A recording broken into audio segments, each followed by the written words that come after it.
Good morning, good afternoon, good evening. I always forget. I don't know what time it's going to be when you're watching this, but it's morning where I am. And I'm Denise. And I am Beth. We're so glad y'all are joining us today. Welcome back to the missing half. Gosh, it's good to see you guys again. We are walking forward in this building that God's given to us, building strong, building secure, building safety, building networks, building communities, building the kingdom. That's what we love to talk about, building the kingdom. So I'm going to throw it over to Beth, and she's going to introduce. We've got another guest today. I love the guest spotlights that we get to highlight those who are actually doing the very things that we're talking about. Man, I love it when that happens. Oh yeah. So, as Denise and I have an ongoing conversation about specifically the missing half, talking about women leading in the kingdom of God, it's such a privilege to have conversations with other women who are doing kingdom work. And Melissa Burgess is joining us this morning. Melissa is the senior pastor at Clearwater Christian Church in Mobile, Alabama. And she has a laundry list of accomplishments in her years of ministry work. She and I are friends. We've been friends I did not add it up, and I cannot remember what year we met, but we met at a conference. That makes two of us. Yeah. Lee Grady with Mordecai Project and Bold Venture. We met at one of his women's conferences. We both ministered there, and we connected and have been friends ever since, and co-laborers in the kingdom. And so we're just so honored and excited to have you, Melissa. Thank you for joining us, especially considering that you are an hour behind us.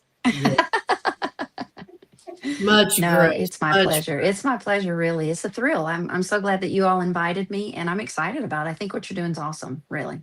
Thank you. Good. Well, we're excited to hear. We want all of our listeners to get a peek into what it looks like in your life. First question we want to ask you, and you share as much or as little as you're willing to. We want to hear the much. So that's really up to you. Sure. Your comfort level. But if you would share how you came to be in ministry, how your journey that God brought you on to get you to a place where your life was dedicated to the kingdom and a ministry. I mean, absolutely. My dad was a pastor for around 48 years, of course, retired now. And so I grew up in the church. I've never known like a time in my life when I wasn't in church. So that was very, I guess, normal, natural to me. And my family and I, we did church work. And when I was young, I didn't know it was actually ministry. You're just doing what was fun and those kind of things. But obviously, as I grew up and got my feet wet in so many different things, I realized, that when I did certain things, that it felt different, that it felt like there was something there. And so around 17, I felt God speak to me and tell me that he wanted to use me in preaching and teaching. Didn't really ever hear the word pastor necessarily, but I did hear preaching and teaching. And I knew that was a thing because when I would study my Bible and when I would go to, youth group and things like that, and we would look at scripture, things would come at me, and I would have all these random thoughts about, I could tell someone this or that would make a good message. And then I would think to myself, why am I even thinking that? Right. It was just so random and weird. Wow. So that was around 17, but I was very, very apprehensive and I didn't want to do it. And I suppressed it. Not because anybody told me that I couldn't, but because it was never modeled. And there was a lot of, I guess I would call it like underlying language that made it clear that women didn't really do that. So I think it wasn't more or less that someone, again, told me that I couldn't, but it's like of all the things that I heard, I picked that up and said, well, I'm probably not supposed to do that. And I was young, 17, geez, I was a kid. Yeah. So I didn't run from it long. It was only until I was 30. That's a really long time. And I was busy in ministry always. I was going to church, walking through my sanctification process, my growing up in the Lord. And, you know, I always loved doing ministry, and I was doing, great and good things, but I wasn't doing what God wanted me to do, the Wow. exact thing. I was always keeping myself busy, and it was almost like, sleight of hand, like, watch what I'm doing over here so you don't notice I'm supposed to be over here. It was kind of that sort of thing, spiritually speaking. So at 30, I went to an event at a church, and they had a woman evangelist that came, and she held a service for the women. So we went. Very powerful woman of God. She was so prophetic, just so strong, so confident. And I was like, whoa. So she preached, just blew us away, did great ministry. And when she came to the point of time where people are going to respond, the altar time, she said, I have a prophetic word for someone here. And so she started giving this prophetic word. Basically, she pretty much was telling, she was going through my whole life. And I was telling myself, well, I'm sure there's lots of women in here that this applies to, you know, thinking surely she's not pinpointing me. This is not for me. But she said, basically, God's asked you to do this. This is what he's asked you to do. She was very specific about what God was wanting me to do as far as preaching and teaching, being in the pulpit, and letting what was inside come out. And then she said, this was the end of the prophecy, and this was pretty much what wrecked my world. She said, the Lord's saying to you today that he's asked you, and he's asked you again, and he's asking you again tonight. But this time, if you say no, he's not going to come back around. And I was like, whoa. So it hit my heart really heavy. I didn't say a word to anyone. I kept it tucked away because I was like, nobody knows she was talking to me except me. So, terrified. It was fear. It was just a lot of fear and intimidation. Yeah. And so I went back home, and at this point, obviously married, 2 kids. My kids were smallish.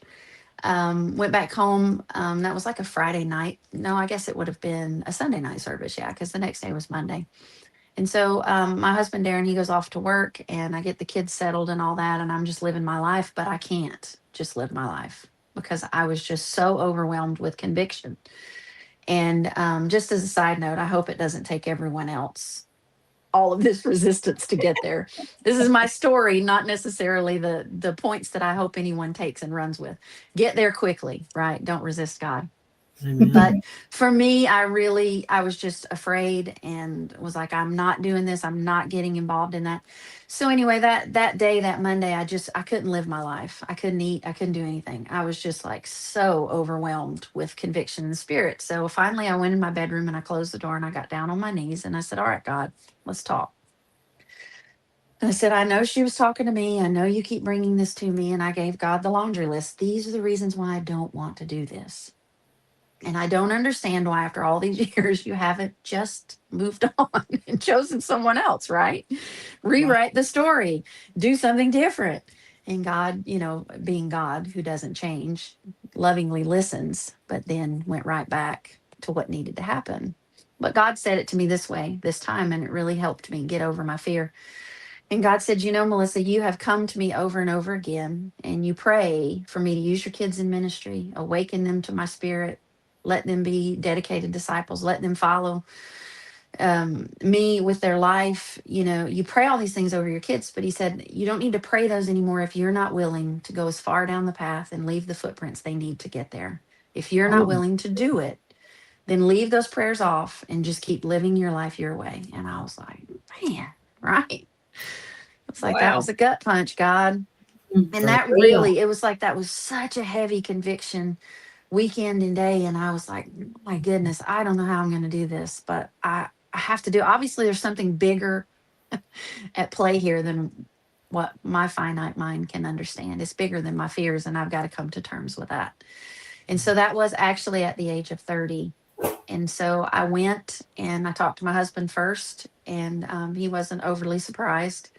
And then I went and talked to my dad because that's the church that we were attending. And he gave me my first opportunity to, stand behind a pulpit and preach. And I did that. That was back in the day when people had Sunday night services.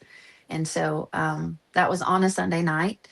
And I preached And it was crazy because it felt comfortable. I preached as long as I was supposed to preach. It felt actually more natural, although I know it's supernatural, but it felt like it was just part of me that's been in there that I just finally just opened, and there it was. So Wow. there wasn't a lot of apprehensions and fears once my mouth started talking. And then at the end of the service, God had already given me the imagery for what the time for people to respond needed to look like, and assured me that if I will do it, that He was going to affirm the call on my life. And so I did it terrified, and I gave the instructions for kind of the way what God had shown me for this group of people, and they did it. And the Holy Spirit fell in that church unlike anything probably we had seen in a very long time. Wow. And God gave me that as a gift, I believe. Obviously, it was for those people and it was a move in their life, but He gave me that gift for the first time so that I could always go back to it and say, but God put His stamp on that was this with His Spirit. Yes. And who am I and who is anybody else to say it's not real? So Wow. that's really how the ball got rolling for me. And I guess the rest, as they say, is history. The rest is history. Yeah. Wow. Yeah. I love hearing anyone's origin story, if you will, of Yeah. Yeah. how God got their attention and drew them Right. in, especially a woman, because Mm. it is outside of the cultural Yes. norm of the South. Yeah. And I mean, it Yes. is not anymore, but well, it still is. It still is. Sure. It still is. Definitely. It Absolutely. is, Yeah. but it's becoming more and more common, and so incredible. Okay, so how did you get? What was your next step then, as far as ministry goes? Because I mean, I know where you ended up along the way, but Right. how did that progress from there then, Melissa? Well, because I experienced a little bit of resistance on the front end, meaning, there were some positive reactions and some negative reactions from people that I knew.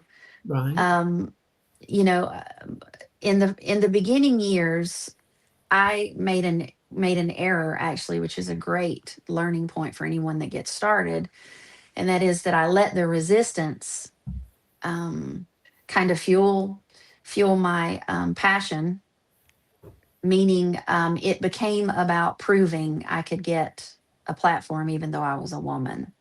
It was Wow. like, I will plant my flag here even if you don't want me to. Mm. So because it was early and I'd not done this before, and there were immaturities obviously in me walking it out because I was still learning what God wanted to do with me. So it really became about a passion to, I'm not afraid to ask for a platform here. I'm not afraid to go and do that. I'm not afraid. It became about, proving faith, I guess, over Right. fear. And God had to kind of reel me back and correct that and show me that it was so much easier to obviously just be led of the Spirit Mm. and be calm and trust that no matter what people say around you, that Yeah. if God opens the door, I mean, we know it, no one can close it. Yeah. And so in the beginning, it became about me contacting people, asking, can I come and speak, making connections, trying to kind of get my foot in the door of any kind of network or something like that, where I might be able to get the opportunity and a platform. That part of it was good for me in that it really pushed me out of my shell, but then it was a learning point for me Right. because I had to learn to do it. I had to be paced by the Holy Spirit. That's something that I had to learn to do. So I did all sorts of things in the beginning. I preached at tent revivals. I went to small venue events, conferences. Sometimes, a lot of times, it was women's groups. And then I had family, that had churches around. And so they would invite me to come. Word of mouth, sometimes people would invite me to come. But it was along the beginnings of that the Lord also started planting the seed for foreign mission. Mm. So that was the beginning for me. It was those venues. My story is a little bit different than some in that from the onset, I didn't initially say I want to be a pastor. That kind of had to develop in time. Wow. Yeah. Yeah. And But I'll I tell you love this. Go ahead. Go Go ahead, Denise. No, I love that in so many of the stories that we hear from the women, once they embrace that fear, Right. God shows up with a witness. And what do? It's almost like that cart completely flips around. It's like I Yeah. went from I'm not going to do this to God, I'm knocking on every door. I Right. am going to every place. Absolutely. Yeah. But it's like in that he turns that heat up. He did the same with me. And boy, I made so many mistakes. I tell people Yeah. all the time because I was in my 40s before I stepped. Mm-hmm. Yeah. And I had notebooks that my husband would say, "Why do you sit and write all these messages out?" Oh, and I just that's another notebook on the shelf, but I did nothing with those notebooks for years. Yeah. I had so much want to. And God was finally beginning to give me the know-how. And I had to make a Right. lot of mistakes.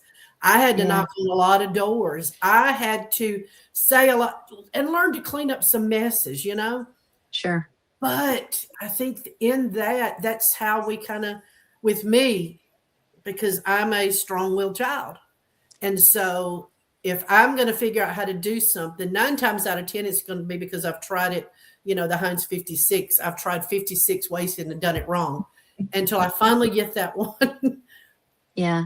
But it changes not only what we do, but it gives us, I think, the impetus to keep rolling forward. I don't know. It just compelled me to do it better, to keep Absolutely. trying and to keep doing it better because there was just no quit in me. Once you embrace it, I saw it in Beth. I see it in you. All of the women that have come on, once they get it and you've got the Lord and the Lord's fully got you, there's no more quit. No. That's No. right. We got it now. We're going Definitely. somewhere. So. Definitely. Yeah. Yeah. So Melissa also is a very gifted worship leader. I don't know why God chooses to give many gifts to some people and just one or two to others, but that's just how God is. Melissa is a very, very gifted person, and she's really a gifted worship leader. In fact, the conference where we met, I was speaking and she was leading worship, and it was after I got to know her just a little bit that I realized this woman's a preacher as well. And by the time I met her, she had already started a foreign mission, which she is going to get into in a second. She had already started a ministry in another country, and I believe you were on staff. Weren't you on staff at a church at that time? I'm trying to remember. Weren't you an associate pastor or whatever at that time? When I started Project Cindy? Yeah. Well, is that what you're asking? Yeah. Well, or take us down how that happened. You are right. Where I had predominantly been used in ministry around the time that I started preaching and teaching was in leading worship. I had done that at the church that my parents pastored for several years. And so it was kind of around that time, I guess, around the age of 30, where all of this sort of merged together. And coming to the conference where I met you, which I think I met you the first one and then maybe talked to you at the second one. I don't know. I get confused. I'm as good as you are at dates. So that's we're in trouble. Yes, together, we're not better together in those terms. We're worse. But anyway. So true. But at some point, right? The Lord started merging all these things together. And I took a trip to Uganda and fell in love with the women there and realized that this was actually a lot bigger than me, obviously. That there are plights for women around the world that, we could never imagine. And so I was worship leader, and then we went to Uganda in 2015, and we lived there for a year as a family. That helped get the ministry off the ground and get the specifics done. And then when we came back after the year, we actually settled in at the church that I now pastor. So where God led us most unexpectedly. And so while I was there, about 6 months in, we started getting involved, really serving and those kind of things, slowly moving in. after about a year and a half, they asked me if I would come on staff part-time. And so I did that as like a staff pastor, which is associate pastor.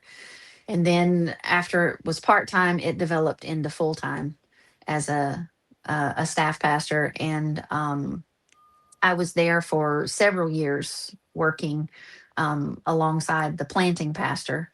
And then, of course, it developed in, I don't know how far you want me to go with it, but it developed into what it is today. So I have been worship leader. I have done the foreign mission, and then I have been on staff as a pastor, which at this particular church with the founding pastor that we have was actually it was very unique, because the way it was presented to me was, I see the gifts in you, I see what you're already doing, so keep doing that, and we're just going to give you money. So it didn't come with a a huge list of, you have to do these things, you have to uphold these things. It really was such a presentation of a position where you can just come in and have the freedom to love Jesus the way you already do, and love these people the way you already do. And we're just going to let the Holy Spirit iron out, you know, Wow. the job description, I guess. And I had never experienced that in my life. So that actually was very phenomenal. It was awesome. Wow.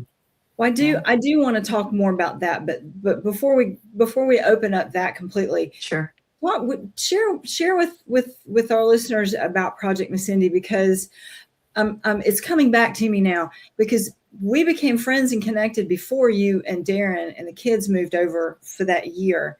Right. Because I remember I've got a picture of us in a frame where we had gotten together before you guys were moving, and it was like our Oh, last. that's right. That's time right. That's together. right. Yes, yes, And, yes. and so that was right before that. And we were friends before that. So we must have met somewhere around 2012, Yeah. 2013. I'm Right. guessing You would think. That's good. maybe That's good. I like it. 11, 12, 13, I don't know. But you were neck deep in Project Masindi. And so Yeah. just so that they understand, because as a woman pastor, I think it's so important to because you didn't just get here without, I mean, there was a pathway to Oh, here. And I love that yeah. part of your path to there was empowering women in another country. And so if you just Right. share what Project Masindi is, how you developed it, and then kind of where it is now. Sure.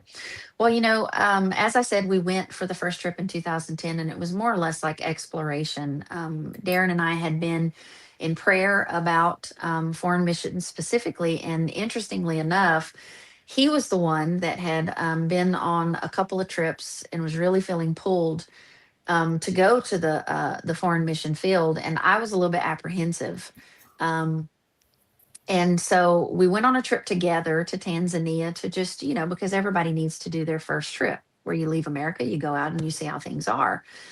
And after that trip, you know, I, I enjoyed it and I appreciated it, but I was like, okay, what am I supposed to feel? So our next step was, we did go through some missionary training, just as people do. Where you get yourself properly trained so that anything that you go and do is done in the right way, and so that you get the full scope of God's mission globally. That really, going through the ministry mission school actually helped us a lot to open up our theology. It helped us to open it up, because we've been in a denomination our whole life, and I'm not against denominations. But sometimes when it's the only thing you've ever known, you don't realize that you have a lot of boxes that God has to sit in. And so it got rid of all the boxes. That was helpful. Really got a good global perspective, educated ourselves. And so then we started praying, God, where do we need to go? What do you want us to do? And so then Darren connected, actually, in a very much spirit led way with someone in Uganda. So we planned the trip and we went. The pastor there said that one of the things that was most needed was women's ministry. So we held, some services for the women over there. They always call them conferences, regardless of how big or small that they are. So it was a women's conference, and we added the element of discussion. So we did, obviously, the preaching and teaching, and then the altar ministry, and then we divided the women up into groups according to married, single, age, that sort of thing, and assigned each person from our team, to listen to what was going on in their life, and not necessarily offer advice, but any godly wisdom that could be offered, and then of course prayer. And Yes. most importantly, as you all know full well, I'm sure, someone that's going through a hard time, most of the times the biggest ministry you do is just listening, being there, caring enough to hear what they're going through. So when you're dealing with a group, a demographic in a culture that is silenced, period, somebody inviting them to talk is a pretty big deal. So from that setting where they started to share the things that we're going through, I mean, I was blown away. You have no idea the kind of things, that they walk through. Women talking about how, you know, in the villages there, it's gotten a lot better over the years, but that's been 11 years ago. But at the time we went in the villages there, polygamy is a thing. Mhm. So, women talking about their husbands bringing additional wives. And then over time, once you become the older of the wives, they discard you. And so you're discarded in a way that no one else wants you. But then you have all these kids. The kids are always the women's responsibility in every way, not Right. just carrying them physically and then caring for them, but actually in every way. And it's just it's cultural misguidance. It's just things that came out of patriarchal thinking, and then Mm. unfortunately the gospel being given through a patriarchal lens that then gives the church even the platform to create the hierarchy that keeps the women on the bottom and keeps them working the hardest, keeps them receiving the abuse. It's oppression. So I Yes. was blown away by the types of things that they talked about, the abuse that they endure, and that they don't, I mean, there's nowhere they can go. There's no Right. alternatives. There's nothing that they can do. So that, it really just destroyed my heart. Yeah. And from there, we came back home and, just started praying. And the Lord gave the vision for Project Massendi. And it's a women's empowerment ministry where we go into villages and give them lessons from the Bible. Each lesson is about a woman in the Bible, and each lesson is something that God believes to be true about them. So it deals with identity, it deals with value from creation, and it solidifies that obviously God uses women and always has from the beginning. And usually the one that boggles their mind the most is actually the very first one, which is on Adam and Eve, the creation story, the value from the beginning, made in the image of God, and then educating that Eve was not a help. She wasn't a help in terms of the way English says help, but Right. she's the ezer. She's the divine help, and that's totally different. And they're just like so. But it gets them so pumped up by the time you come to the last lesson, because it's one lesson a week over the course of 6 weeks.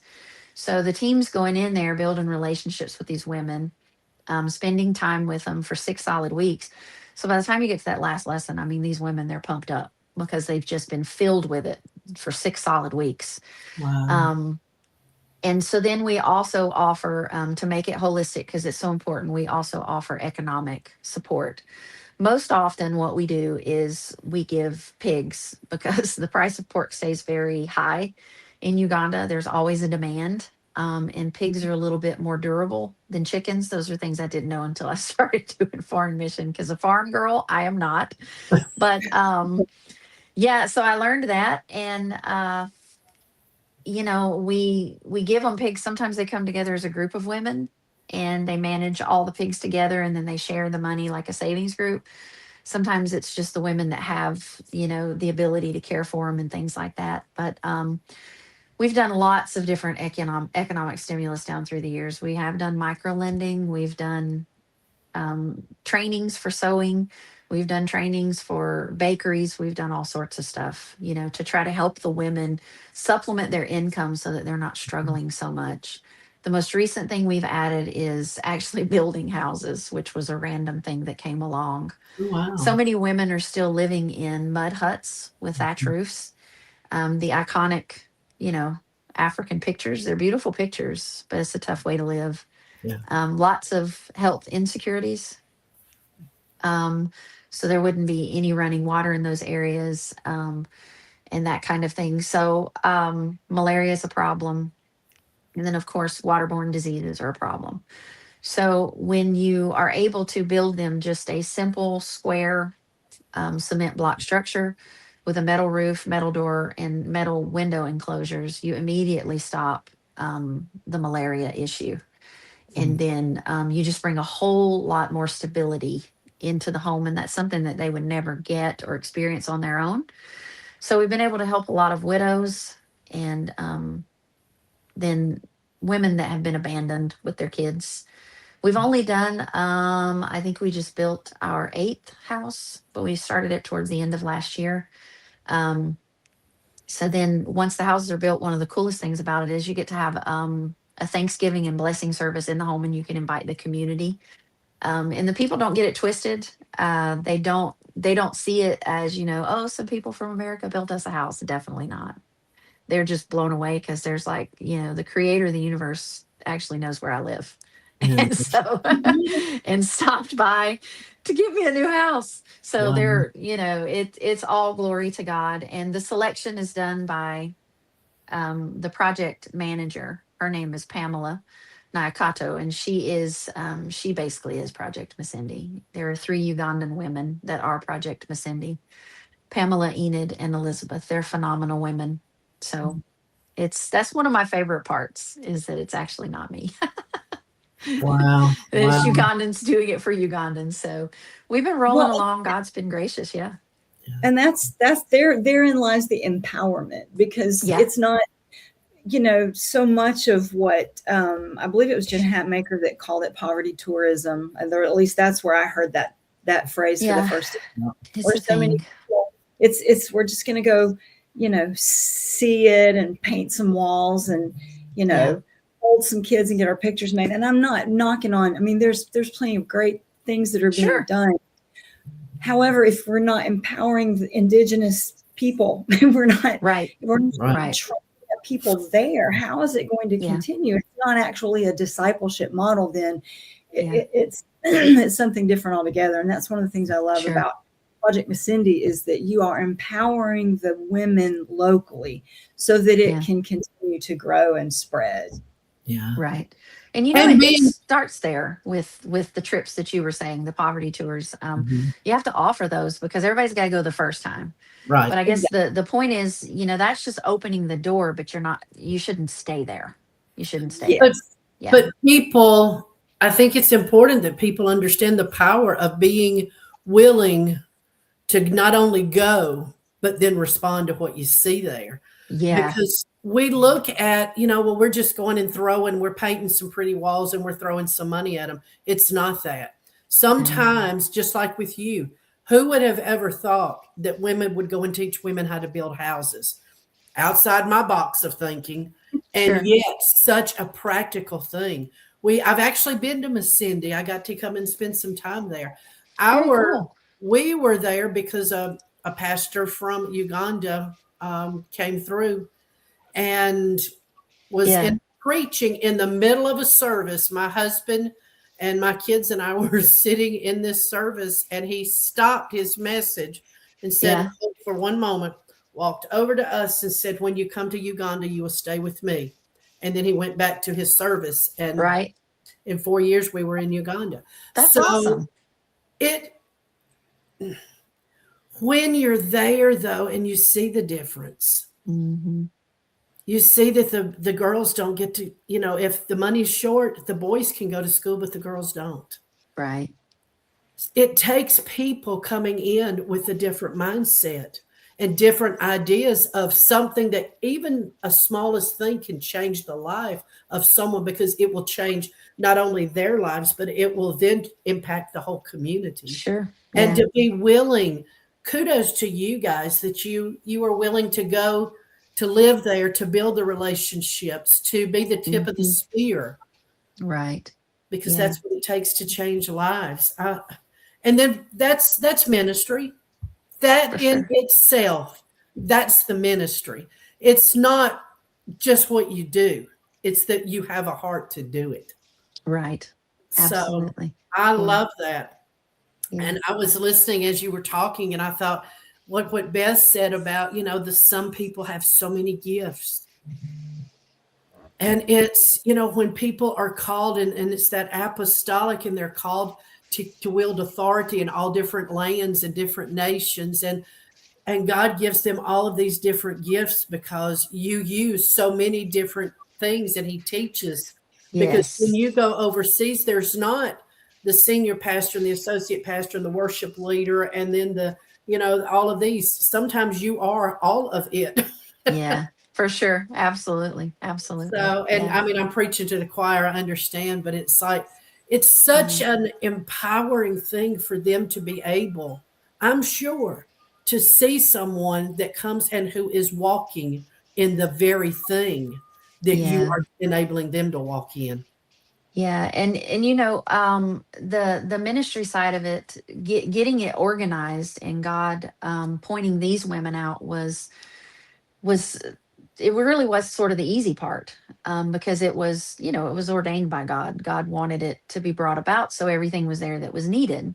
Right. But then once the ministry started going over the course of a few years, once there was some success, meaning it had a presence and a reputation, then there was opposition. Why? Because they were women that were given authority to go and do something, and they're given resources to go and make things happen. Mm. And so there were pushback from local pastors that didn't want these women to be out there making these decisions.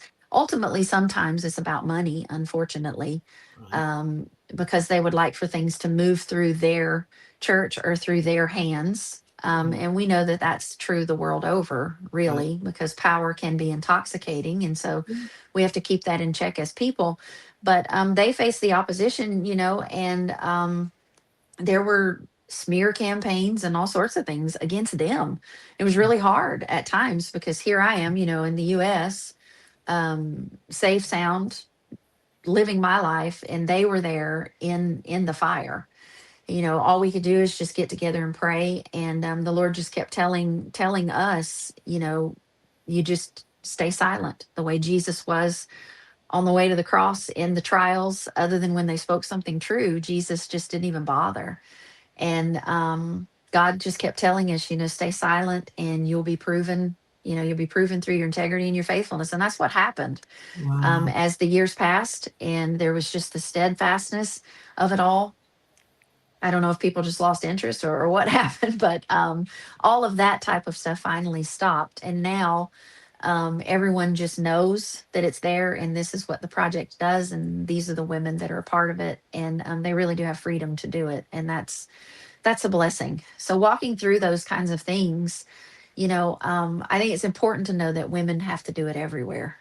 Um, it's different levels and it's different intensities, but it is the plight of women everywhere. And um, sometimes I think that it gets relegated when it really shouldn't. It's much Mm. bigger than most people want to admit. Yeah. Wow. Yes. Well, this Wow. is a great segue into what Melissa now is the senior pastor at Clearwater Christian Church in Mobile, Hmm. Alabama. Remind me, how many years have you been in that position? The senior pastor, this is my fourth year. Fourth year. Okay. Okay. Yeah. So that in and of itself presents some challenges. Yeah. Talk a little bit just about some of the challenges you faced in this Gosh. position you're serving now. Wow.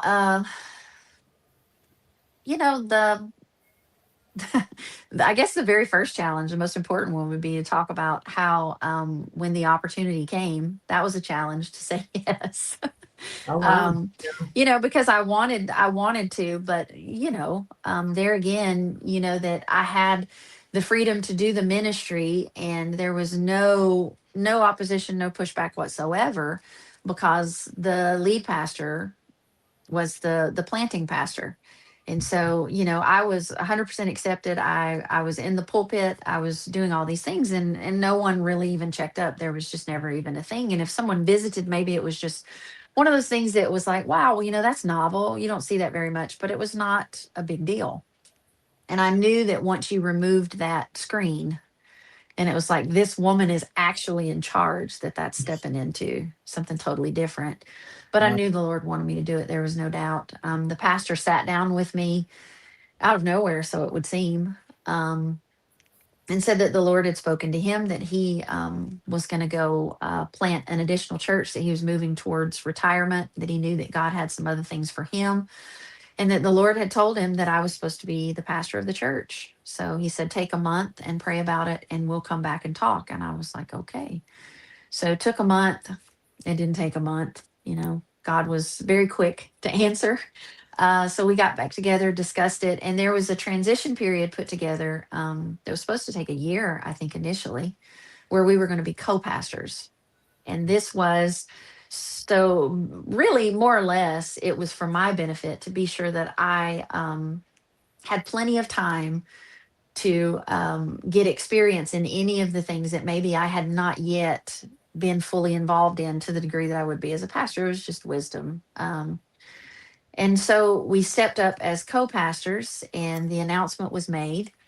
And with the announcement, no one seemed to be shocked that I was going to be the pastor. There was some shock that he was going to move on and do some other things because he had planted the church and poured his life into it. Right. And then, of course, some sadness that he was not going to be there anymore because he had been, so many of them, their pastor for so long. So the transition period, actually, we cut it off around 6 months because we realized that it just wasn't needed the full year. Things were going okay. The people seemed to be on task. And so after about 6 months, I became the pastor, and we did the shift. And there was, you know, an ordination service where I was prayed over, ordained, brought in, the whole thing. And it was interesting because it's like there had been, for the most part, peace and tranquility. But then once it was official, there was little areas, little fires started to pop up immediately. And of course, we know ultimately it's Satan, but Absolutely. the tool is conditioning. And so some people are just conditioned that it's weird and it shouldn't happen. And so then when they're faced with the weird constantly, they're like, I don't like this. It's weird. Mm, So had some altercations, not that I brought on, but that found me. right. You know, one in particular that sticks out is I preached. We have 2 services, so I preached the first one, and then there's about 40 minutes in between until the second one. And so I come down from from the prayer to close everything out, and I'm just walking through minding my own business, and someone stops me and pulls me over to the side, and this guy decides to tell me all of the biblical reasons why I can't do what I'm doing. Wow. And mind you, he's been sitting there for months. And I was Mm, like, so I'm standing there and I'm a little bit obviously taken back because the moment was unexpected. Um, and I am one of those people that I don't have an issue speaking up and saying the truth. So when he was finished with all of his supposed biblical proofs, I corrected and challenged each one of them, and then said, you know, ultimately, you have conditioning that has caused you to think things true of God that are not true of God.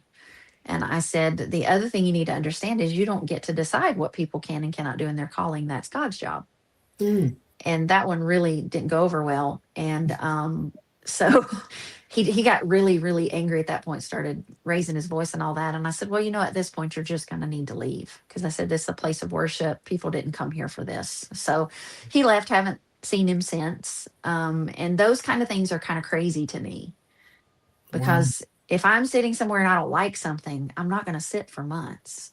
Right. You understand? And I always wonder to myself, you know, is this, it's got to be like Satan little things like week after week, right? Yes. Until finally it's just like it explodes. Right. And then that happened not in that way, not quite so confrontationally, thankfully, because I don't like those. Um, but some others came along after like a year, and they were like, I can't do this. And you're just like, do what? And it is just the oddity Yeah. of knowing that a woman is in charge, that men have to talk to a woman about doing things. One of the most interesting parts was, our church sits on around 4 acres. We have a large piece of property, which is a blessing. And we don't hire out for people to take care of it. It's just one of the designs of the church that works well. It's worked well for years. It's the way things click. So we have a team of people that take care of the outdoor stuff. Well, before me, if there were, specific maintenance issues, or if there were projects in mind or something to do with outdoor work, they went to the pastor. But now the pastor's a woman. So we had to walk through this whole thing, and it is comical when we sit and talk about it. But in real life, people really have all of these conditionings from their formation in their mind That's right. that make something as simple as, can we, put a hydraulic pump outside the shed? Asking a woman that question, it makes it mortifying. And so it's like, you finally just have to have these conversations and say, look, th- we're just two people. We're just people. We just talk because we're just people. Right. And now, everything's totally fine, and it's good. But it's like the first 2 years, there was just like this, I didn't think it was ever going to end, where it was like out of nowhere, there would be this random scenario where it would be odd. And I'd have to walk the person back through it again. And it really is crazy because it just comes down to formation, conditioning, what you've been taught, what's been modeled, and how the gospel's been presented to you. That's right. That's right. That's what it comes down to. So there were some people, the moment that I became the pastor, when he announced it, there were 2 families that left. One of them because the pastor that had planted it wasn't going to be there anymore, and the other one was because they didn't want to be at a church with a female. So there was only 2 that left initially, and the pastor I'd been working with, he was blown away. He couldn't get over it. He was like, "You've been here? This makes absolutely no sense to me." He's like, "You've been in the pulpit like crazy." So it's like, what does it matter? Do they think that I write your sermons for you? I was like, I don't know.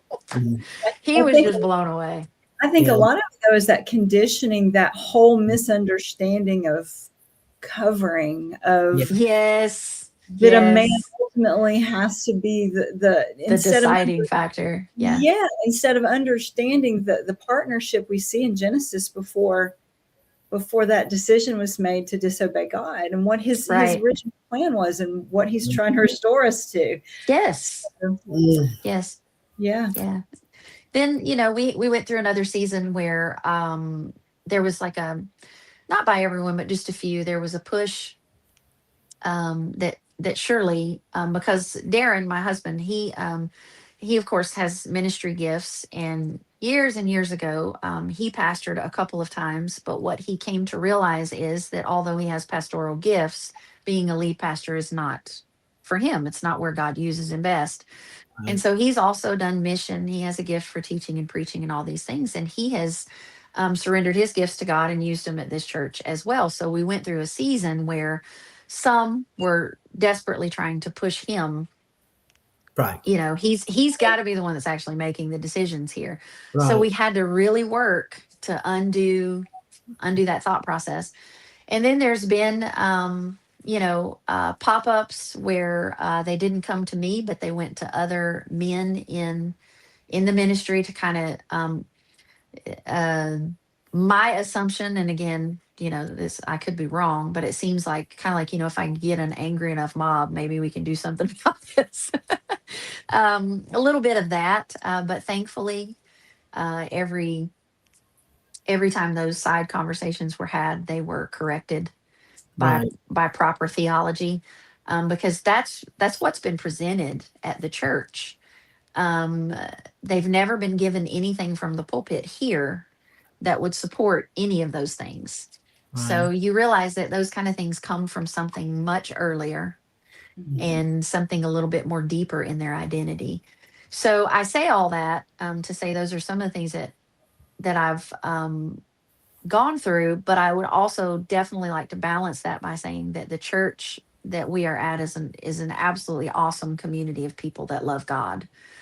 These are just times where cultural conditioning get in the way of what God's trying to do, and Satan, if he can, we all know if he can get you to hold on to one thought too long, then Yes. he's going to keep pushing until you misbehave. That's just the way it is. And if it's not about this issue, it'll be about another one, because that's what he's busy doing. So the Yes. church is awesome. The people are awesome, and they have stood strong and steadfast. And the ones that just couldn't manage it, they did move on to other places. And the prayer is that, they find that place where they can finally hear the truth and get over it. I think that's the thing. I think it's interesting when you were talking about Project Miss Cindy, you Hmm. you used the term cultural misguidance. Yeah. Uh, and I mean, I wrote it down because that's a good term, but that also describes exactly what happens here. Yes, you're so right. It's Yeah. two different. It presents itself in two different ways, but here in America, what I have found, it's okay that you can do the job, that you can do the work, you can Hmm. present the gospel, you can even do it with power, you can Right. do it with effectiveness. But that title, man, we don't want you to have that title. Yes. There's Yeah. something about when that comes into play that it just stirs the enemy, and Sure. that's when he begins to really kind of all those little fires and those Yes. little tongues start wagging and those little actions, right? Yeah. And So it's one of the interesting things is, people, and these are rare instances, thankfully, but this is the subject that we're talking about. So it sounds like it's constant, but I do want to say that thankfully it's actually not. But when they come along, they are always startling. Like a visitor might come in and maybe they didn't know that the church had a female pastor.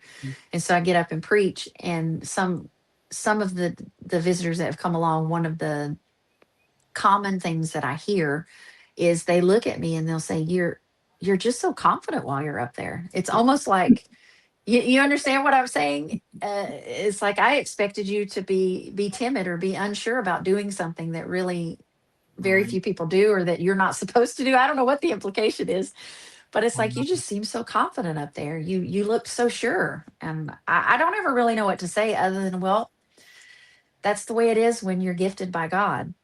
When you're in the gifts of God, those are supernatural.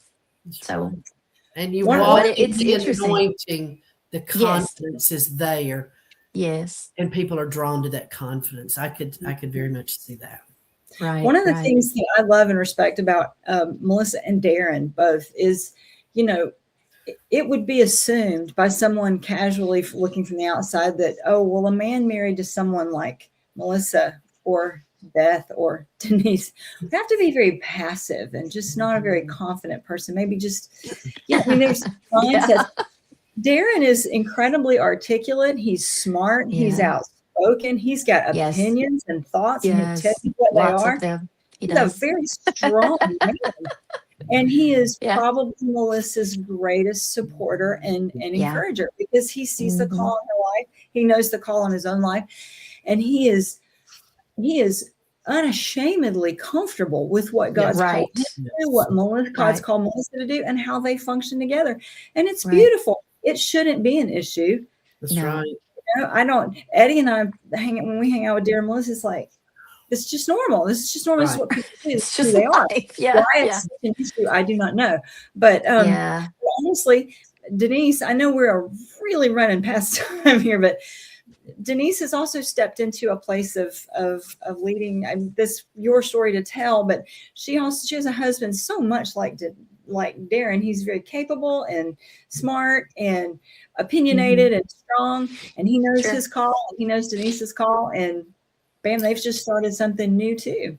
And there's no competition.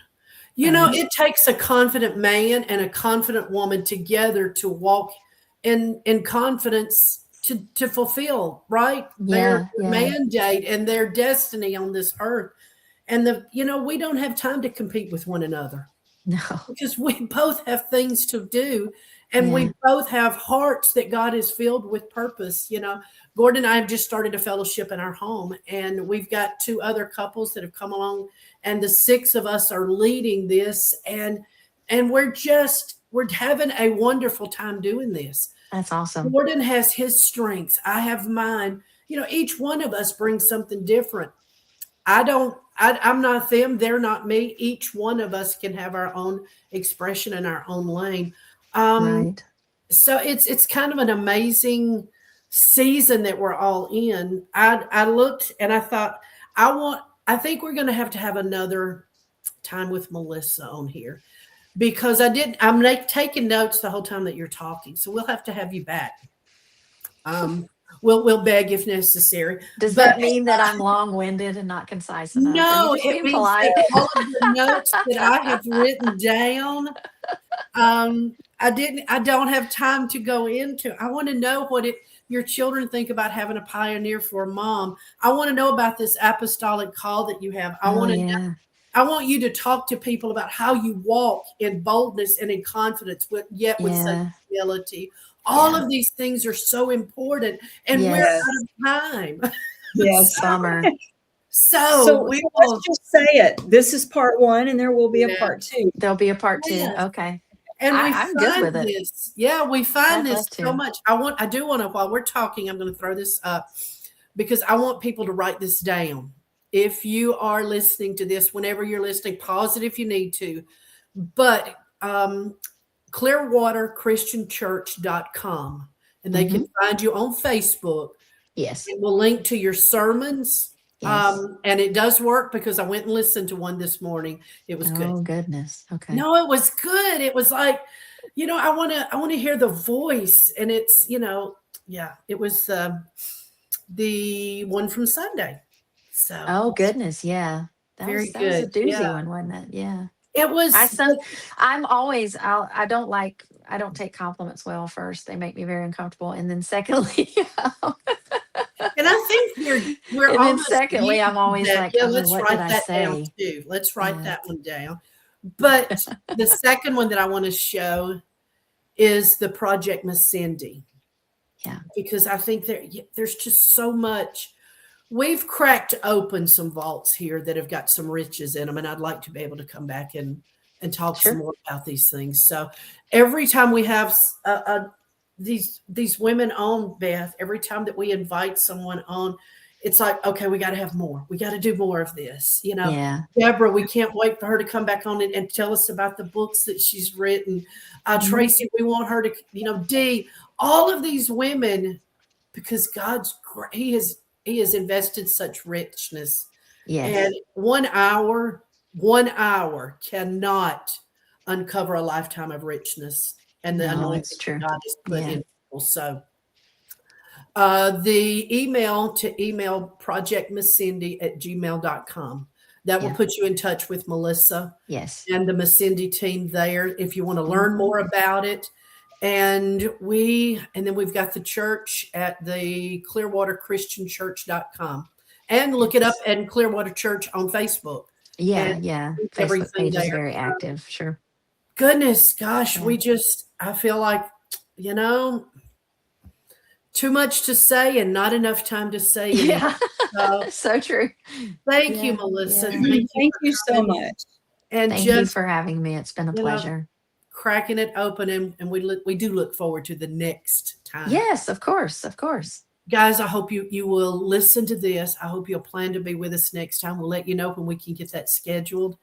But be blessed by this today, because there are women in the world who are walking out the very things that we're talking about. Amen. That's right. And doing it with joy, doing it with great effectiveness, and doing it in a way that glorifies God and the kingdom of God. And I just love it. I love it. So Amen. Until next time, we're out. Love you guys. Bye-bye. Bye. Bye.